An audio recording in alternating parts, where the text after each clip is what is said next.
Bueno, muy buenas noches. La clase de hoy va a ser una clase cortita. Te voy a dejar indicaciones y va a ser un adelanto a lo que vamos a empezar la semana que viene. Está muy estrechamente relacionado con lo que vimos el sábado en la práctica y también con lo que vamos a ver el sábado que viene, o sea, pasado mañana.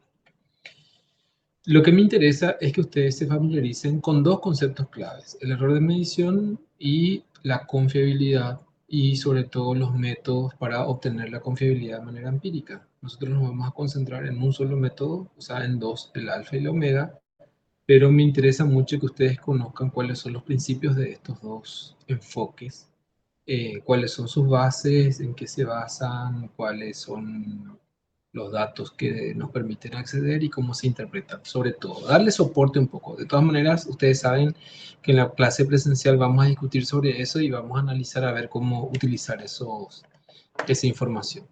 Pero les quiero compartir acá una diapositiva que está luego en la plataforma.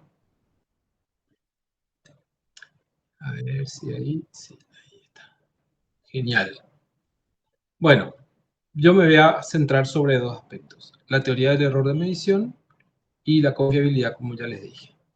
La teoría del error de medición plantea que en la psicología, como en cualquier otra ciencia, eh, las mediciones deben ser fiables, o las ciencias en sí deben ser fiables, ¿verdad? Pero el problema con lo fiable es una palabra que se utiliza como sinónimo o en sustitución a la palabra confiable. Hace referencia principalmente a que esté exenta de errores. Ahora, hay un problema sobre cómo sabemos que una medida no tiene error o si tiene error, ¿verdad? Entonces, habitualmente un instrumento de medida, en nuestro caso un test o una escala, se considera confiable si las medidas que se hacen con él carecen de errores de medida, o sea, son consistentes. Esa consistencia se suele eh, definir operacionalmente de una manera muy particular, que es la que vamos a ver dentro de un ratito. Y los errores de medida, como dice acá, de los que se ocupa la fiabilidad, son aquellos que no son sometidos a control y son inevitables en todo proceso de medición, sea físico, químico, biológico o psicológico. Este es el texto de Muñiz. Muñiz insiste mucho en que toda la medición científica, no importa el ámbito que sea, contiene cierto grado de error que es completamente inevitable. Específicamente se refiere a lo siguiente: si nosotros hoy aplicáramos una prueba, por ejemplo, de inteligencia espacial, y mañana la volviéramos a aplicar, sí o sí habría algún grado de variación. Mínimo.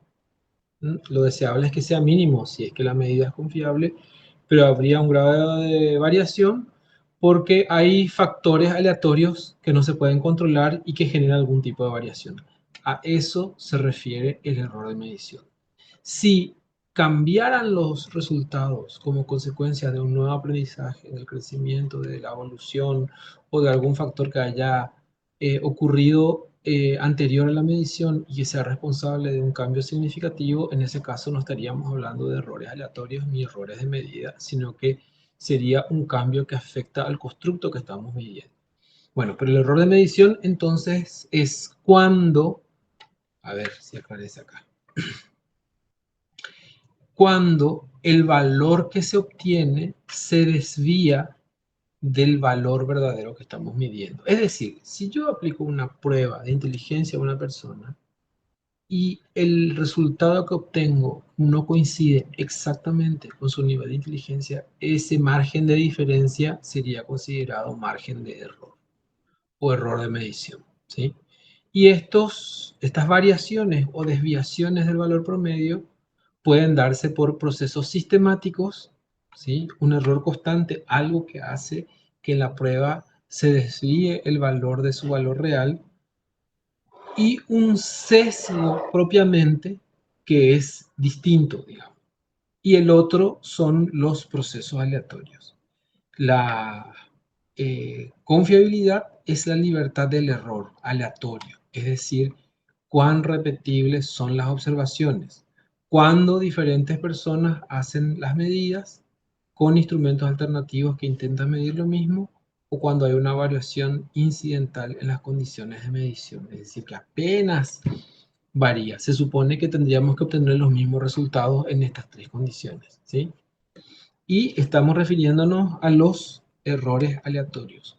Los errores, digamos, debido a sesgo o los errores sistemáticos se pueden corregir si se conociera. Sencillamente se introduce una modificación en el puntaje.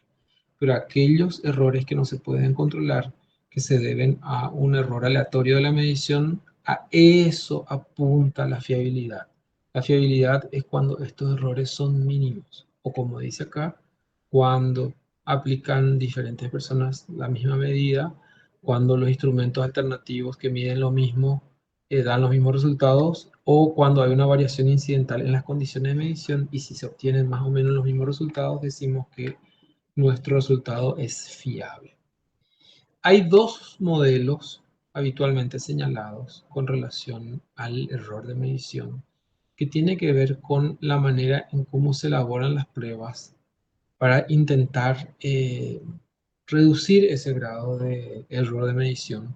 Por un lado, tenemos el modelo del dominio de muestreo, y el dominio de muestreo se plantea como para elaborar un muestreo de que represente vocabularios y conceptos que son claves para medir lo que nosotros estamos buscando. ¿Qué fue lo que hicimos cuando estábamos elaborando el instrumento al definir la frase configuracional? Se establece cuál es el dominio y luego se elaboran reactivos que se supone son una muestra posible de ese dominio que estamos abordando. Y luego el modelo de las formas paralelas, que vamos a ver un poquitito más adelante los detalles de qué manera se construye un modelo de formas paralelas y cuáles son los supuestos que le acompañan. Específicamente, si nos centramos en la construcción de la confiabilidad de manera empírica, digamos, o sea, cómo estimamos la confiabilidad a partir de los resultados, eh, aquí se plantea que es a partir del error demostrado del dominio. Por ejemplo, se plantea la confiabilidad consistencia interna. La consistencia interna se refiere a que los ítems que se supone responden a un mismo dominio tendrían que ser consistentes entre sí. Entonces, esa es una manera de medir la confiabilidad. La otra forma de estimar es a partir de la estabilidad temporal, es decir, pasado un tiempo, si se vuelve a tomar la misma prueba, se supone que tiene que dar los mismos resultados, y esto es el método de test-retest. También la estabilidad temporal se puede evaluar a partir de dos tests paralelos, es decir, que miden exactamente lo mismo, pero se aplican en momentos diferentes. Después también se puede estimar la confiabilidad a partir de la correspondencia entre formas. Se elaboran dos formas diferentes, se supone que tienen que correlacionar porque están midiendo lo mismo, y ahí vemos que hay como una integración entre el modelo temporal y el modelo del dominio, porque se supone que tienen que abarcar los mismos aspectos que se incluyeron en la forma 1 como en la forma 2. Después tenemos el coeficiente alfa de Cronbach, que específicamente es una medida de la consistencia interna, el coeficiente Kuder y Richardson, que también es una medida de la consistencia interna. La consistencia interna también se puede medir a partir de la división en mitades, aplicando la fórmula de profecía de Spearman-Brown. El coeficiente Goodman-Flanagan, coeficiente de Rulon, que también trabajan con dos mitades de test, o con base en la estructura factorial, que es el coeficiente omega, que es el que nos da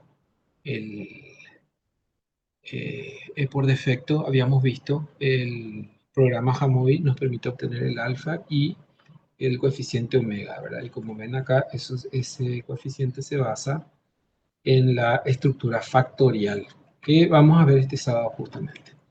Y en la teoría de la fiabilidad, una primera aproximación es que se refiere a la estabilidad de las mediciones cuando no existen razones teóricas ni empíricas para suponer que una variable haya sido modificada diferencialmente para las personas. Es decir, si yo aplico en dos oportunidades diferentes y no hay ninguna razón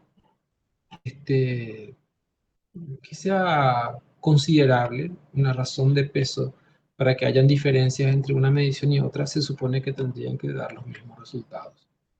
Y la confiabilidad, como ya habíamos visto hace un rato, se calculan a partir de eh, estos métodos que ya habíamos visto antes, TRTs, las formas alternas, la consistencia interna y dentro de la consistencia interna el coeficiente alfa de Cronbach, eh, KR20, KR21, la división en mitades y luego la aplicación de la fórmula de Spearman-Brown, la forma de Goodman-Flanagan, la forma de la estimación de Rulón. Y luego habíamos visto que se puede hacer a partir del análisis factorial utilizando el coeficiente omega. También existe el coeficiente beta de Reveille. Y les voy a compartir un par de artículos que incluyen otros métodos alternativos para estimar la confiabilidad. Eso es para que tengan una idea de cómo se ensayaron distintas formas de aproximarnos a la precisión de la prueba, no para que se vuelvan locos y que después no sepan con qué trabajar. Vamos a tener tiempo de revisar uno a uno, pero lo primero que les voy a dejar es una pequeña tarea. Ustedes van a hacer un pequeño resumen, van a leer, van a buscar y van a resumir, así chiquitito, cuáles son los métodos para estimar la confiabilidad. Y el sábado vamos a verlo en forma práctica. Vamos a repetir el,